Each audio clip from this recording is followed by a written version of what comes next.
और आइए आप सुनते हैं राज्यवर्धन सिंह राठौर को। आज साधारण लोगों में असुरक्षा की भावना भी है। ये गुस्सा जायज है, लेकिन संविधान के तहत, देश के कानून के तहत और पीसफुल तरीके को पालन करना, शांतिपूर्ण सौहार्द बनाकर कार्रवाई करना, ये बहुत जरूरी है। आज इस प्रेस कॉन्फ्रेंस को शुरू करने से पहले भारतीय जनता पार्टी की तरफ से यह अपील है कि पूरे देश के अंदर जो भी घटना हुई है, उसके बावजूद शांति का माहौल बना रहे, सौहार्द का माहौल बना रहे। हम सबकी संवेदनाएं कन्हैयालाल जी के परिवार के साथ भी है। आज पूरा देश कन्हैयालाल जी के दर्द में शामिल है।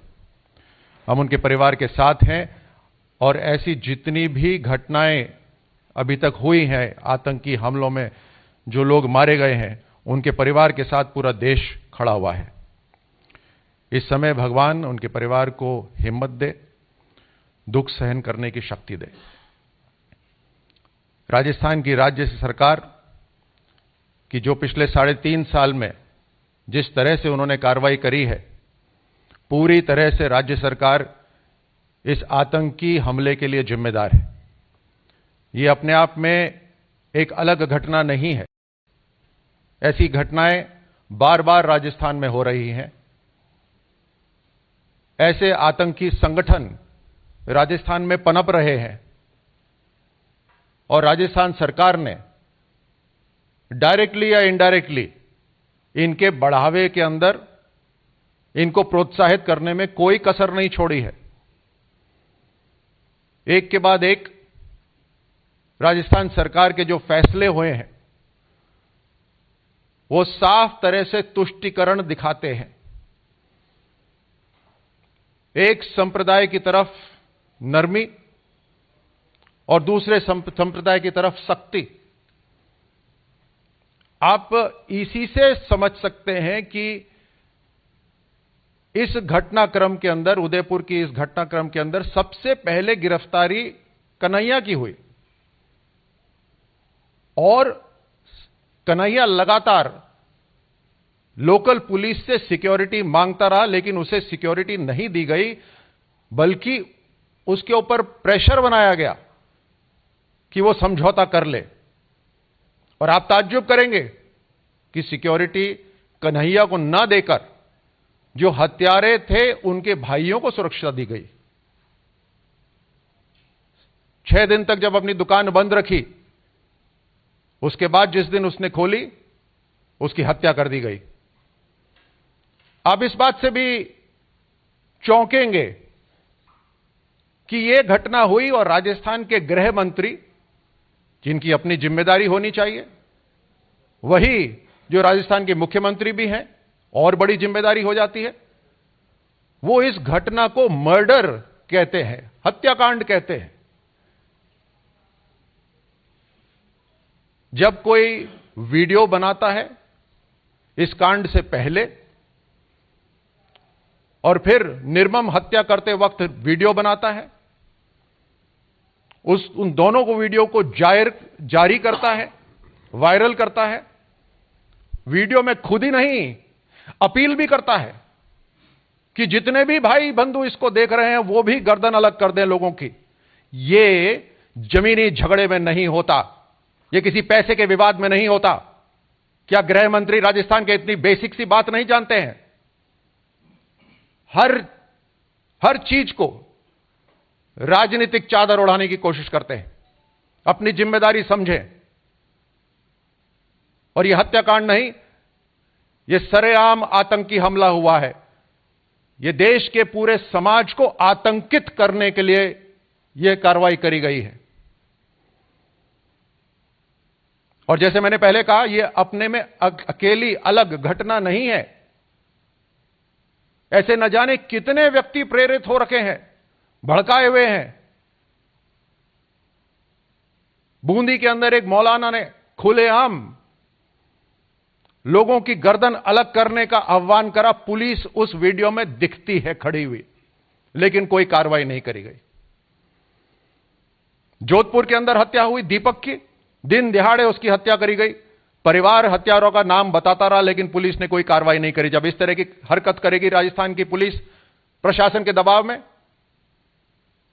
तो जिहादियों के, आतंकियों के हौसले तो बुलंद होंगे ही। पिछले अक्टूबर के अंदर एक हिंदू युवक की बेरहमी से हत्या करी गई जोधपुर के अंदर, उसकी टांगें काट दी गई। रतन सोनी आरएसएस के कार्यकर्ता की हत्या कर दी गई। पिछले 6 महीने के अंदर एक भी सप्ताह ऐसा नहीं गया जब राजस्थान के अंदर कोई ना कोई आतंकी जिहादी कांड नहीं हुआ हो। और इसके लिए सरासर राजस्थान की सरकार जिम्मेदार है। जब त्योहार होते हैं तो अलग अलग धर्मों के लिए अलग अलग कानून मनाए जाते हैं। एक समुदाय के ऊपर त्योहारों पे अंकुश लगाया जाता है, बंदिश लगाई जाती है, और उसी के साथ साथ जब दूसरे समाज के त्योहार हो रहे होते हैं तो उनको खुली छूट दी जाती है।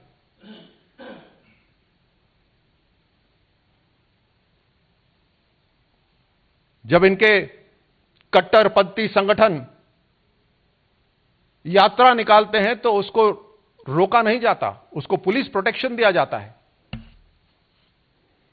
स्लीपर सेल राजस्थान के अंदर आ गए हैं। आतंकी संगठनों के साथ इन सब का कहीं ना कहीं मेल मिलाप है, गहरी साजिश है ये, और उसके अंदर लॉ एंड ऑर्डर जीरो है। जनता की सुरक्षा को दरकिनार करके राजस्थान के अंदर जो पुलिस का इंटेलिजेंस है वो केवल और केवल राजनीतिक इंटेलिजेंस गैदरिंग के लिए इस्तेमाल हो रहा है।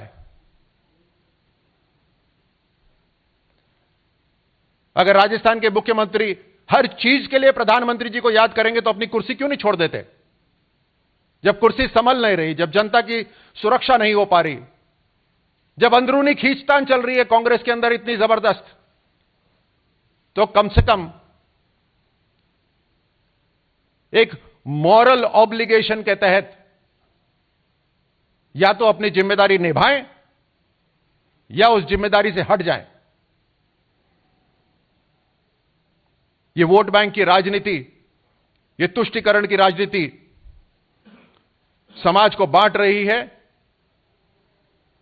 और देश के अंदर और विदेश से जो आतंकी संगठन हमारे देश को डिस्टेबलाइज करना चाहते हैं, अस्थिर करना चाहते हैं, उनको बढ़ावा देने के लिए राजस्थान की भूमि इस्तेमाल की जा रही है।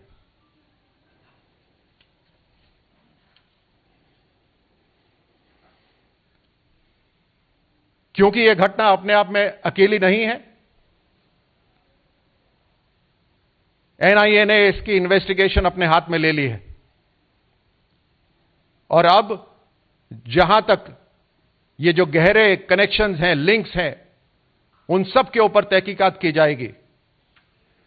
कौन है जो राजस्थान के अंदर सत्ता में रहकर इनको शय दे रहा है?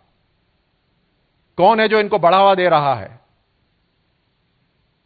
इस तरह के हर कनेक्शन को देश की सुरक्षा कायम रखने के लिए उस पर कार्रवाई होगी। और अंत में एक बार फिर भारतीय जनता पार्टी अपील करती है कि देश की सुरक्षा जांच एजेंसियां काबिल हैं और अपना काम करेंगी। देश में जो गुस्सा है उसको शांतिपूर्ण तरीके से, संवैधानिक तरीके से, लॉ ऑफ द लैंड को फॉलो करते हुए ही उसे लोग जाहिर करें। शांति और सौहार्द बहुत जरूरी है। राजस्थान सरकार अपनी जिम्मेदारी समझे, अभी भी समय है। हर तरह से राजस्थान के अंदर एक के बाद एक घटनाएं हो रही हैं, चाहे वो करौली हो, जिसका मुख्य जो परपिट्रेटर था वो आज भी पुलिस की हिरासत में नहीं है।